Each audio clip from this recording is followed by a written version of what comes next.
Welcome, everyone.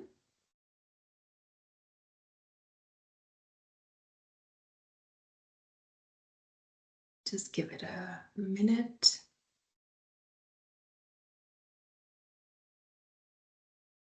Well, we'll get started as people are kind of trickling in. Hopefully everyone will be there in time for the presentation. So good evening. So for those of you that don't know me, my name is Hermit. I'm the Manager for Medical Development for Boron Canada. Welcome to the Boron Academy. So just wanted to just have a quick summary on the disclaimer. This webinar is made possible through Boron Canada in response to the growing demand from healthcare practitioners for more education. Our goal is to provide greater access to information about the single homeopathic medicines through the sharing of best practices amongst healthcare professionals.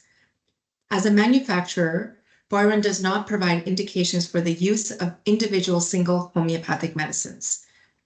Due to the wide range of clinical applications, patients must seek the advice of a practitioner for a specific recommendation and protocols. The content of this webinar has been developed exclusively by the presenter, Lisa, based on her professional experience and knowledge. Today's webinar is on the 13 common ailments, a homeopathic approach for healthcare practitioners. This is a two-part series. Tonight is part 1, and a week from today, June 25th, will be part 2.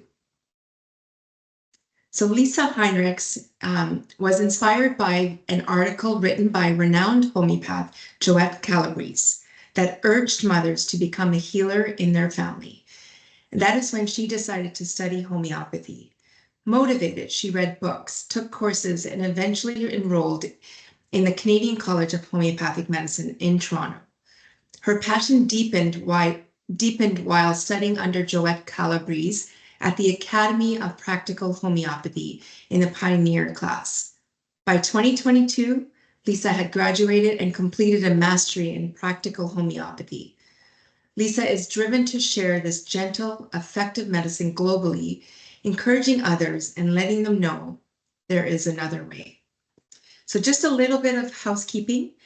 So throughout the presentation, you will have the option to place any questions in the Q&A chat box, and we will be happy to address them. This presentation will be archived and available on the Boron Canada website, learn.boron.ca. So without further ado, let's welcome Lisa. Thank you, Hermit. Okay. Sorry, let me move this out of the way. Don't need to be making up words here. All right. Welcome everybody. Thank you for being here. Tonight, what we will cover, using a collaborative approach to bridge gaps in healthcare access, a brief introduction to homeopathy, why alternatives are important, integrating homeopathy with conventional care. We will be discussing the ailment, the conventional options, and potential side effects. I will then discuss the homeopathic options and give case studies and testimonies where appropriate. In Canada, an increasing number of healthcare practitioners and professionals are seeking to bridge therapeutic gaps within their practices by integrating complementary approaches. As the demand for more holistic, patient-centered care continues to grow, many clinicians are exploring evidence-informed solutions that support conventional treatments while enhancing overall outcomes. Today, we'll be discussing how homeopathy can play a valuable role in modern healthcare. Many healthcare practitioners and professionals now have expanded prescribing authority, with specific scopes varying by province or territory. Among the professions benefiting from these changes are pharmacists, nurse practitioners, midwives, and naturopaths. This evolution not only enhances patient access to treatment, but also reflects a broader shift toward collaborative, interdisciplinary care models across the country.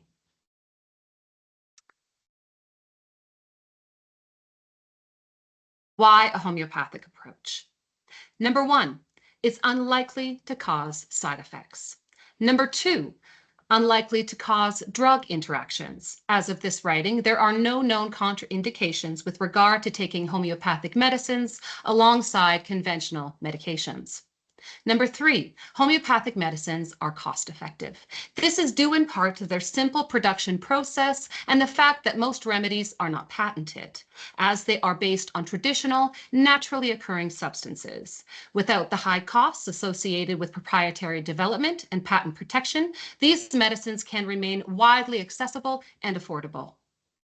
Number 4, homeopathy seeks to correct the condition rather than merely suppress symptoms, which can lead to deeper imbalances. When I was first learning homeopathy, one of my teachers said something I'll never forget. She said, mismanaged acutes can lead to chronic illness later in life. Now that's a bit of a sweeping statement, so you can take it with a grain of salt. But so far in my practice, I have found that to be true. Number 5, to empower individuals to take an active role in their health, fostering a sense of autonomy and self-responsibility. Dr. Silawatcott, a board-certified homeopath and author, talks about how many of us just want to call the manager when life gets uncertain. We look for someone, an expert, a doctor, a voice on TV to tell us what to do to make it all okay. But nowadays, more and more people are looking for another way. Dan Kennedy, a renowned American author, entrepreneur, and marketing expert, is quoted as saying, "Most people walk around with their umbilical cord in their hand looking for someone to plug into." Homeopathy empowers individuals to take charge of their health, promoting autonomy and a strong sense of personal responsibility. So what is homeopathy? Homeopathy is a system of medicine that is fundamentally different from conventional or allopathic medicine. Conventional medicine focuses primarily on pharmaceuticals, which unfortunately can suppress symptoms and cause side effects, which often lead to further imbalance. Homeopathy instead seeks to stimulate the body's own healing mechanisms to correct the condition that caused the symptoms in the first place. Where's the evidence? I found it particularly interesting that every time I asked ChatGPT a question about homeopathy, it consistently included the caveat, there is a lack of scientific evidence. Even when I inquired about whether healthcare providers are permitted to recommend alternative therapies, ChatGPT made a point of stating that homeopathy is not considered a viable option due to this perceived lack of evidence. Okay, well, what alternative medicines can healthcare providers suggest? Healthcare providers may recommend herbal supplements, for example, St. John's wort for mild depression, ginger for nausea. Vitamins and minerals, for example, bone health, magnesium for muscle cramps. Probiotics for gut health and antibiotic-associated diarrhea. Or traditional medicines like some plant-based remedies with scientific support. What about homeopathy? Well, healthcare providers can provide information on homeopathy if a patient asks, but they typically do not recommend it due to the lack of scientific evidence. Dr. Stephen Cartwright, a researcher funded by the Homeopathy Research Institute, explains, the issue is not that there isn't interest in research. It's just that there are very little funds available anywhere in the world for doing fundamental research on homeopathy, which is partly due to the view amongst scientists and medics that homeopathy can't possibly work. Therefore, it doesn't work. So why bother funding it? In light of the many accusations claiming homeopathy lacks any reputable scientific evidence, I encourage you to read through any of the hundreds of studies and then decide for yourself. On this slide, I've included 4 links for those of you who are interested in exploring further. Feel free to take a screenshot and review them at your convenience.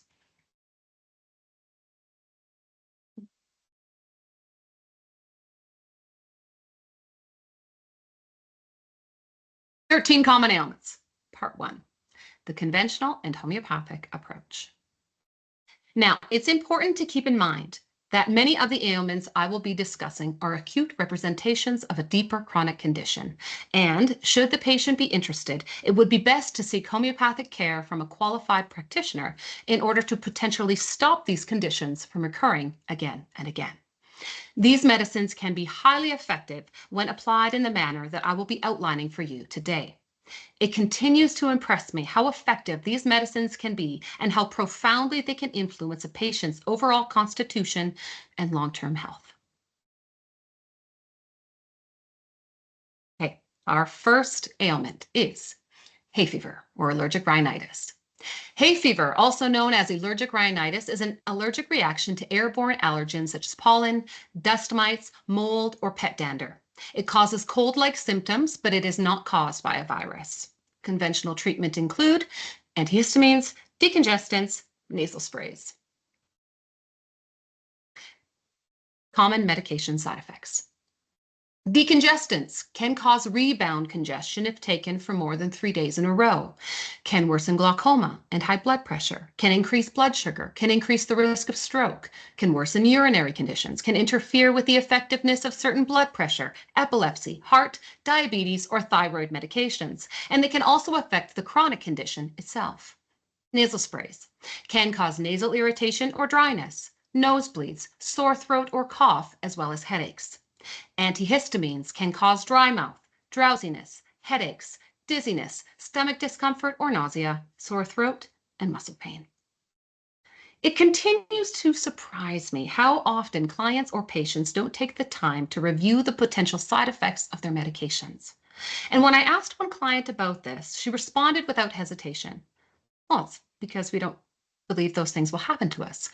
That stuff happens to other people, not me. In many cases, individuals also often don't connect new or worsening symptoms to the medications they're taking. Instead, they're told that these changes, whether physical discomfort or cognitive shifts, are simply a natural part of getting older. For many over the age of 40, that phrase, along with "it's just stress," has become a catch-all explanation for unexplained symptoms. Okay, so these are just a few of the many homeopathic remedies I've used in my practice, as well as personally for myself and my family. For the sake of time, I'm sharing only my current favorites. Okay. Okay. I lost. Oh my gosh. Hold on. Did I lose you? Can you just tell me if you can still see me? Yep, can still Okay. see you. Yep, Okay. absolutely. I can't see the little things, so that's okay. I must have pushed something, but that's fine. I'm not gonna go out of it. Okay, moving along. All right, we have first arsenicum album 6CH is indicated when there is a burning discharge from the eyes and nose, often accompanied by intense nasal itching that is not relieved by rubbing. Violent spasmodic sneezing may also be present. Gelfimia glauca 30CH, used for relieving allergy-related symptoms such as spasmodic sneezing, nasal congestion, itchy eyes, ears, and nose, as well as full-body itching.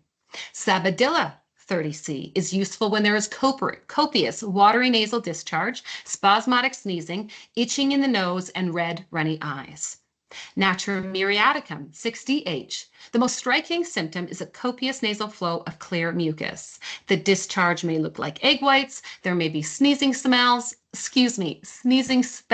and smell and taste may be lost. Now, with many of these remedies, it can feel like a Venn diagram. There's often a lot of overlap.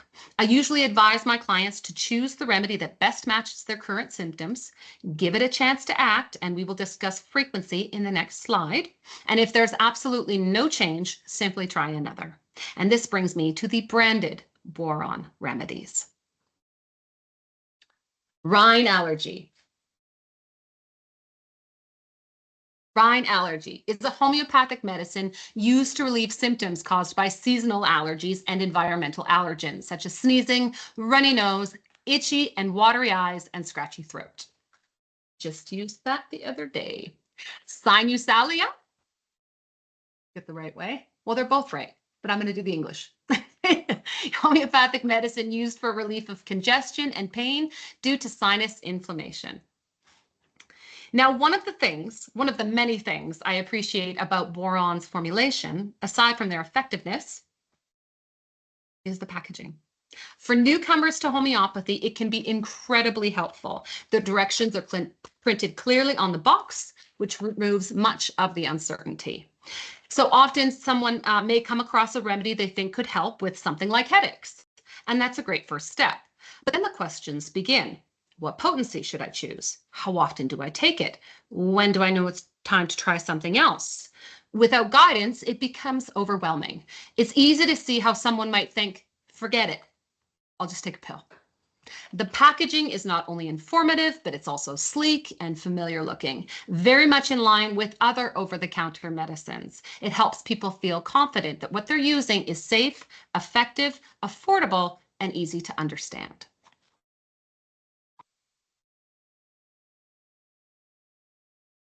Okay, frequency.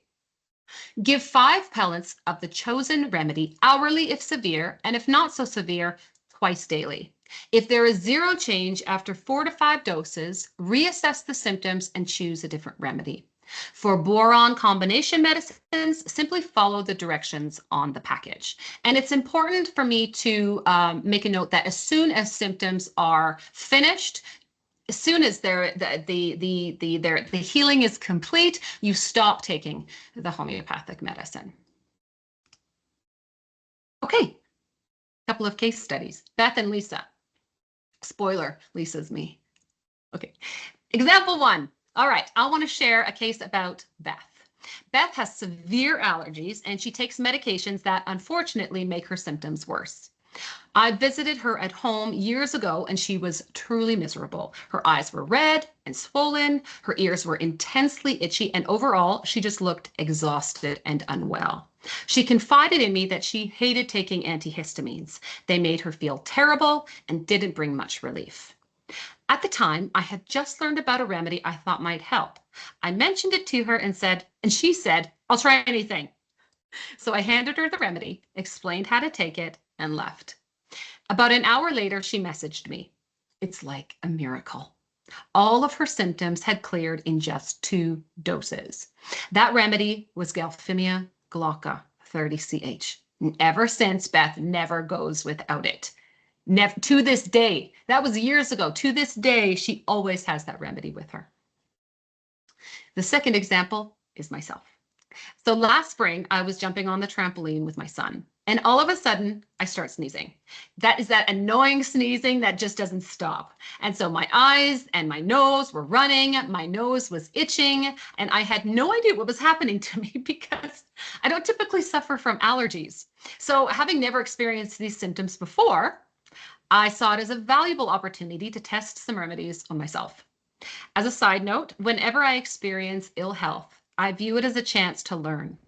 While it can be uncomfortable, it allows me to better understand how specific remedies respond to particular symptom patterns. It also deepens my empathy for my client's suffering and ultimately helps me grow as a more informed and compassionate homeopath. The remedies I selected were Natrum muriaticum 6DH and Arsenicum album 6C. I chose these 2 because both address the hallmark symptoms of copious, watery discharge from the eyes and nose.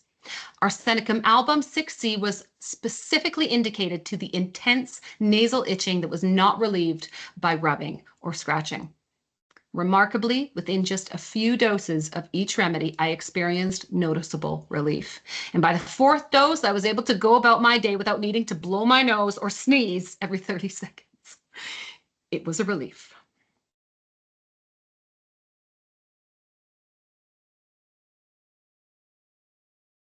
Okay, oral thrush, or candidal stomatitis.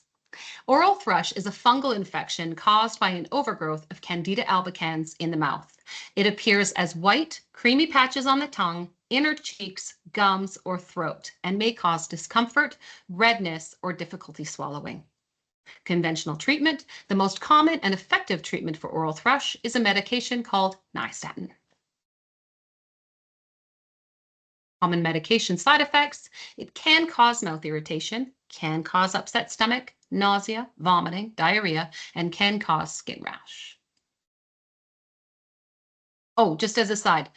So it's believed that thrush is more common today than in the past, mainly due to the widespread overuse of antibiotics. Okay. Borax 30CH. This remedy is indicated when the thrush looks like white fungus and is located on the inner parts of the cheeks and on the tongue. The mouth is often hot and dry, and the tongue can have little red blisters and raw sores. Mercurius solubilis, 30CH. The most notable characteristic of this remedy is the excessive and profuse salivation. The mouth can have a foul odor, the gums appear white, spongy and swollen, the tongue is puffy and flabby, and is imprinted by the teeth.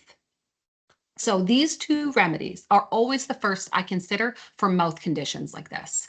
Back in February of this year, I developed a strange issue on my tongue. I had tried a couple of different remedies without much success. And it wasn't until I showed my colleague that she suggested I take Borax 30. She told me that when it comes to tongue-related symptoms, Borax 30C is often the go-to remedy. So unless another remedy is clearly indicated, it's usually the one I start with. All right, the frequency. Give 5 pellets of the chosen remedy every few hours if severe, and if not so severe, twice daily. If there is zero change after 3 days, then choose a different remedy. Okay, this is a case. This is Mabel. So as you can see, her tongue is thickly coated with the chalky white layer. She had been experiencing a metallic taste in her mouth along with foul-smelling breath. I chose Mercurius Sol 30C for this client, instructed her to take it every 3 hours for the first day and then to back off as symptoms improved. As you can see from the second picture, her tongue looks very much better after only 3 days. I then told her to continue with this remedy twice daily until the condition was resolved. Pink eye. Conjunctivitis, bacterial, allergic, or viral. Pink eye or conjunctivitis is an inflammation of the conjunctiva, the thin, clear tissue covering the white part of the eye and the inside of the eyelids. It can cause redness, itching, swelling, and discharge from the eye. Conventional treatment. If it's viral, let it run its course. Use cold compresses and artificial tears.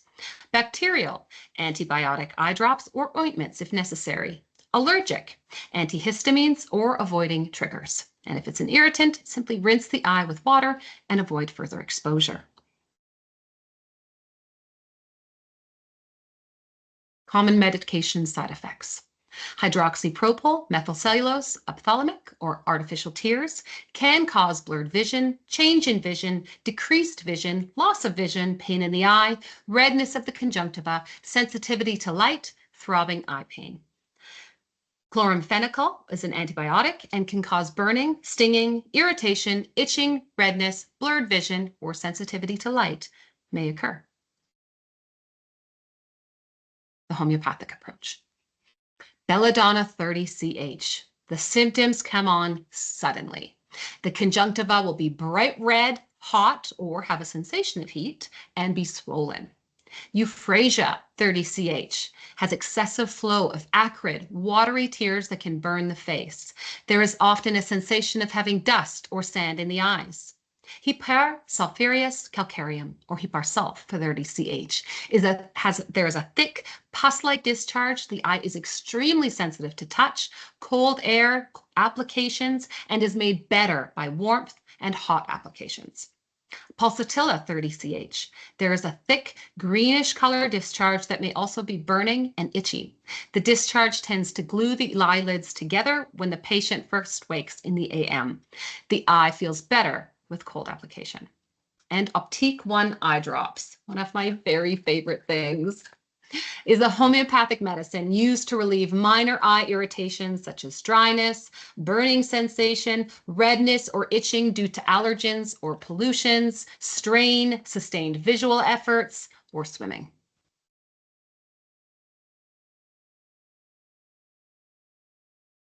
If the condition is severe, give 5 pellets every 15 minutes for the first hour, and then back off to 1 to 3 hours as there is improvement. If the condition is not severe, then give the remedy every 3 to 4 hours. If there is zero improvement after 24 hours, reassess and choose a different remedy. And it's important to note, if conjunctivitis does not improve after 48 hours of treatment, it is important to consult a doctor or an optometrist. Okay, this is a case of acute pink eye. So this little boy woke up in the middle of the night with his eyes glued shut and was clearly very uncomfortable. His mother described his eyes as bright red, swollen, and hot, as you can see in this first image, day 1. What was striking in this case was how sudden the onset was. She told me that when he went to bed, his eyes were completely normal, but by the middle of the night, he had developed these intense symptoms seemingly out of nowhere. In this case, I recommended belladonna 30C. The remedy was given every 15 minutes for the first hour, and as improvement became notable, the mother gradually reduced the frequency of dosing.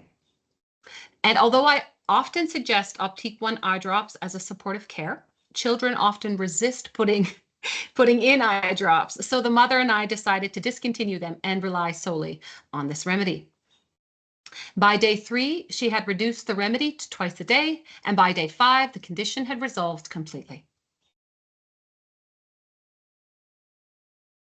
I wrote a blog about my son's experience with pink eye, and there's the address there if you wanted to look that up. So in my family, when it comes to pink eye, I always start with Euphrasia 30C and Optique One eye drops. The first time my son had pink eye, it was quite severe, and Euphrasia 30 was the remedy that worked for him. Ever since, whenever he shows even the slightest hint of pink eye, I have him take a dose of Euphrasia 30C and apply the Optique One drops. That's usually all it takes to stop the symptoms in their tracks. So it's important to note that he only experiences mild symptoms 2 to 3 times per year, and this approach has worked every single time. And I truly believe that's because we're using homeopathy rather than relying on conventional drugs. This is the perfect example of how homeopathy is used to uproot the condition and not cause suppression. And I don't have a picture of this next one because it just happened, but my most recent case involved a kitten, which is a great reminder of homeopathy's versatility. It's not limited to humans. Animals and even plants can benefit. Homeopathy truly has a wide-reaching application across all living systems. So my new kitten developed pink eye, and she presented with classic pulsatilla symptoms, including clinginess and excessive whining, which is very typical of pulsatilla. I made a water dose by simply dissolving 5 pellets into a small amount of water and administered it via dropper every few hours throughout the first day. By the next day, she was completely healed. I also used Optique One eye drops alongside the remedy. Tick bites, post-exposure prophylaxis to prevent Lyme disease. So tick bites can sometimes lead to infections or diseases such as Lyme disease or Rocky Mountain spotted fever, depending on the tick species and the region. Prompt treatment is important to reduce the risk of complications. Conventional treatment, prophylactic antibiotics in some cases, especially if you are at high risk for Lyme disease, such as if the tick was attached for more than 24 hours. Your healthcare provider may prescribe a short course of antibiotics like doxycycline to prevent infection. Treatment for infection, if a tick-borne disease is diagnosed, for example, Lyme disease, tetracycline antibiotics are commonly prescribed for treatment. If the bite area becomes infected with bacteria, topical antibiotics like Neosporin or bacitracin can prevent infection from spreading. Common medication side effects. Tetracycline can cause gastrointestinal issues such as nausea, vomiting, or diarrhea. Neosporin or bacitracin allergic reactions can cause rash, itching, or swelling, particularly around the site of the application. Okay, Ledum palustra 200 CH is the most commonly used medicine to treat bites and stings from insects and their kin. Rhus toxicodendron 30 CH for muscle soreness and aching joints. The remedy can be taken hourly if needed and less frequently as there is improvement. Frequency: Leadin Palastra 200 CH, 5 pellets is taken twice daily for 1 week, then once per month for 3 months. This protocol can be used for any insect bites that has potential for chronic disease. Now, I don't have a specific case study for this particular ailment, but this is the general protocol I teach my students and my clients to follow if they're bitten and concerned about potential Lyme exposure.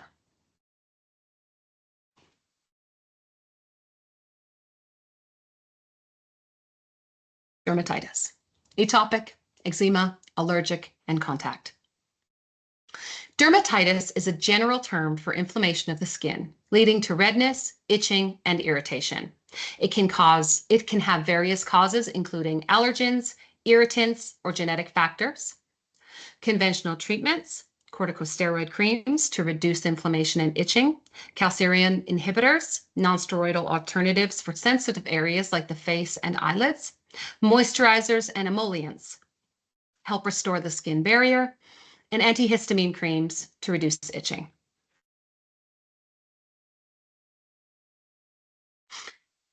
So I'd like to dedicate a bit more time to this condition as it is clinically significant to consider therapeutic strategies that minimize or eliminate the need for steroid use when possible.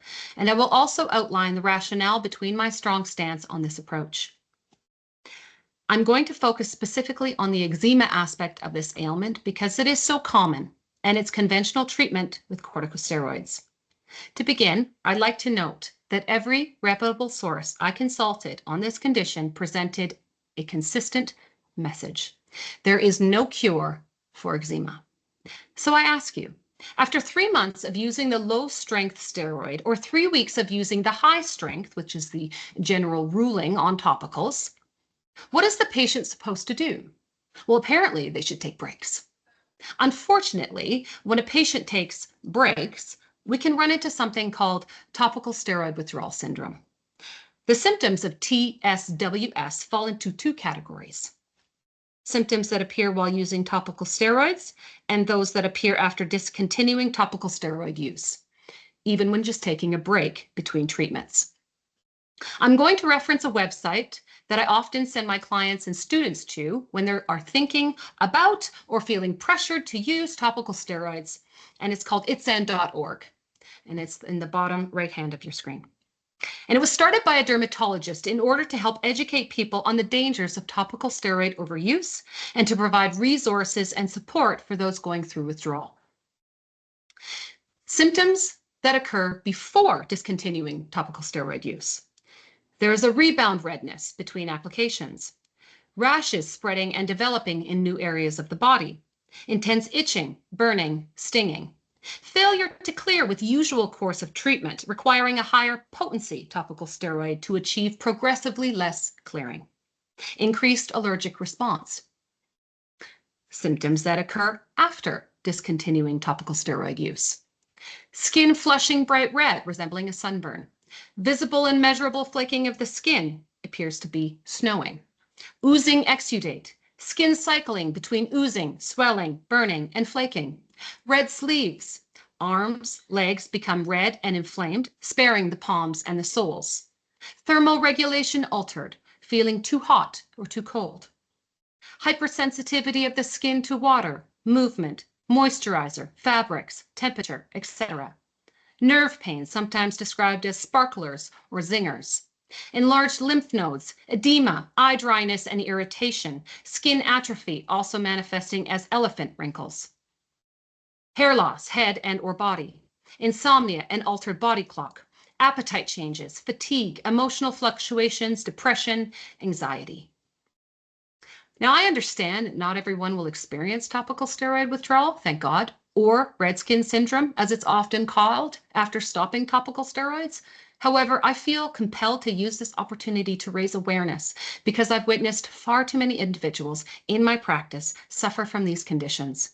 It's heartbreaking, it's frustrating, and most importantly, it's largely preventable. Now I'm going to share a quote from a leaflet here on atopic dermatitis that is information provided for MDs. So I found this in my research. General treatment guidelines and patient education. Due to misinformation, patients are often fearful of using topical corticosteroids, excuse me. This may lead to poor compliance and treatment failure. Remind patients that skin thinning, atrophy are mainly seen after prolonged use of potent steroids on delicate areas of skin, such as the face and folds. Treatments, including those prescribed to the face or to babies, should be discontinued after 2 to 3 days after the red and rough areas have resolved, up to a maximum of 3 weeks of continuous treatment. All red and rough areas can be treated at the same time.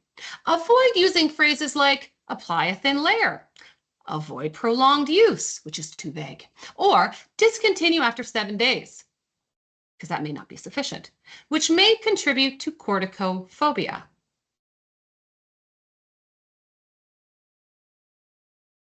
Remember, every reputable source I've found about eczema parroted the same line. There is no cure for eczema. So again, I ask you, what is the patient supposed to do after using 3 months of low-dose topical steroids or after 3 weeks of using high-strength steroid? I had a client once tell me about their experience with their doctors, and she was dismayed that all they had to offer was medications.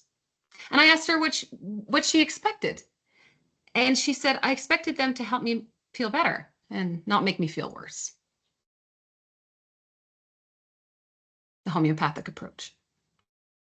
Arsenicum album 200CH plus antimonium crude 6C. This is a combination remedy for eczema. You give 5 pellets of each remedy in the mouth at the same time, twice daily, AM and PM. This is a Banerjee protocol I learned from my teacher, Joette Calabrese, who spent over a year in total at the clinic of Drs. Prasanta and Pratik Banerjee in India. Their systematic clinical approach to homeopathy has deeply influenced her work and, by extension, my own. And for those struggling with eczema, this protocol has been truly life-changing. Petroleum 200CH. If the skin is cracking and the eczema is worse in the winter, 5 pellets is taken every other day. Coffea cruda 200CH. If the eczema itch is preventing or disturbing sleep, this remedy can be taken with either of the remedies above. Coffea can be taken hourly as needed for the itch, not just during sleep. It can be taken during the day, hourly if needed. Sulfur 30CH. The skin is very dry and itchy. It's markedly worse after washing, worse from heat, and the skin looks dirty. 5 pellets is taken twice daily, AM and PM.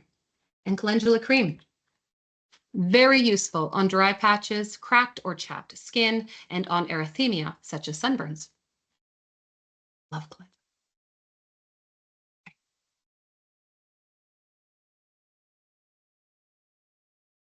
This is a 5-year-old male who was diagnosed with eczema and a dairy allergy. He was worse washing, would scream when mom would put him in the water, and his skin would always be red and angry after.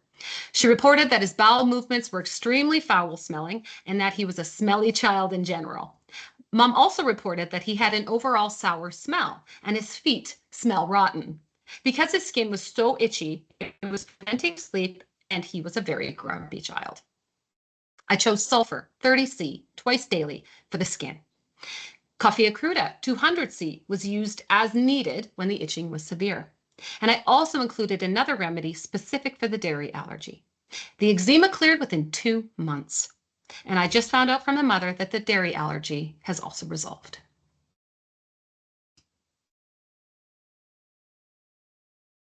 Three-year-old female. Excuse me, 3-month-old female. Unfortunately, this case was complicated, and she came to me in an aggravated state. Her skin seemed to change from day to day, which is so common with eczema. Excuse me. Sometimes it looked clear, and we were hopeful that we were on the right path, but by the next morning, it was red, angry, and itchy once again. I started the case with Arsenicum album 200C plus antimonium cruda 200C, twice daily, and Coffea cruda 200C as needed for itching. Here in Alberta, it can get quite dry in the winter months, and that caused parts of the baby's skin to crack and bleed. And during that time, I then switched to petroleum 200C in place of the combination remedy. It required time and patience, but as you can see in the photos and to this day, her skin condition has completely resolved.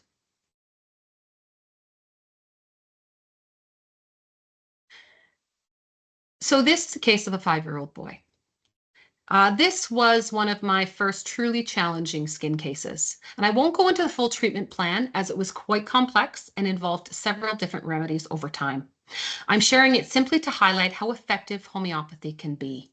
And just a friendly reminder, if you ever feel that a case is beyond your scope or expertise, it's important to refer the patient to a qualified homeopathic practitioner. For the benefit of the patient, a collaborative approach is ideal. Referrals are a sign of professionalism and help ensure the best possible care. And this is his legs today. Okay. Thank you so much for joining us for part 1 of this series on 13 minor ailments and homeopathy. I hope you're leaving today with greater confidence in how to recognize, assess, and support these common conditions using homeopathic principles. Remember, while minor ailments can be addressed safely and effectively with gentle, individualized care, it's essential to stay alert to red flag symptoms that require medical referral. Your dedication to empowering patients with safe, informed self-care strengthens our entire community. I'll be presenting the second half of this series next week, Wednesday, June 25th, at the same time and place, and I hope to see you there. Thank you again for your attention and commitment.